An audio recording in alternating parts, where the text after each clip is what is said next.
Hi guys! So today, this is the redhead, the really redhead, because we decided to up our color a little bit.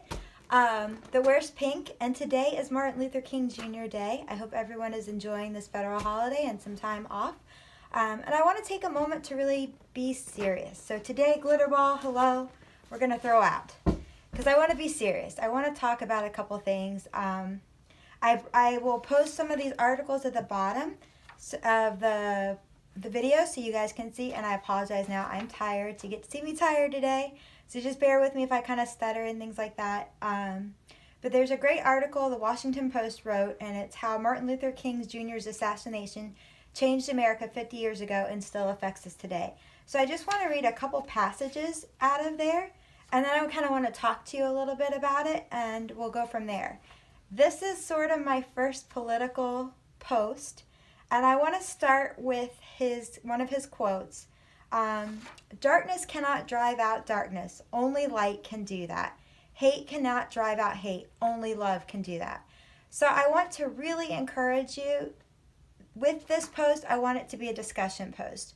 I want us to always discuss from a state of love. This is never a pointing fingers. This is never a hate thing, because if you're fighting hate with hate, you're only creating more darkness. So I want to start that way. But, so let me read a couple things out of this article, which, like I said, at the end of this, I will post for you so that you can look at that. But, so 50 years ago, King's assassination, struggles for racial equality appear as acute now as they did then, except the juxtapositions between signs of racial progress and the reality of continued racial injustice are even more stark. Which, let's take a moment and pause for that. We're talking about 50 years ago. There was an incredible man that inspired a nation and tried to bring together a nation for equality rights for everyone. And we're still fighting that same fight. And that's heartbreaking to me. How have we not learned? Have we forgotten? Are these things not important anymore? Is it just because we have a day off from work, we're excited and we just hang out and play video games and watch YouTube videos? Like, why have we not had change, or as much change as we should have? So let me keep reading. The post-racial symbolism in the election of Barack Obama as the nation's first black president existed uneasily alongside the harsh reality of mass incarceration of black and brown men and women, boys and girls. Just as 1968 ushered in the last of the long hot summers that began in Birmingham, Alabama in 1963, the deaths of Michael Brown and Freddie Gray triggered urban rebellions in Ferguson, Missouri, and Baltimore that recalled the fits of racial unrest that gripped the nation 50 years ago. So again, we are repeating the mistakes of the past. The whole point of studying history, the whole point of being human, is to move forward. Another great quote that Martin Luther King Jr. says is, if you can't fly, then run. If you can't run, then walk. If you can't walk, then crawl. But whatever you do, you have to keep moving forward.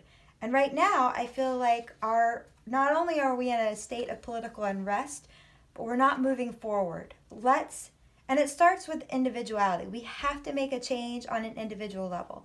Again, I'm not asking you to change the world. I'm asking you to change you and one person with you.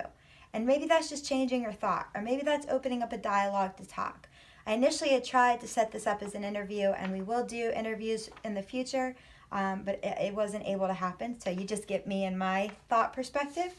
So let me read this last part of this article. So King's lasting gift to the nation, what makes 1968 such an important and resonant year for our time, was his unflinching recognition of America's shortcomings and his persistent belief that the nation could transform itself through collective sacrifice, political struggle, and spiritual renewal.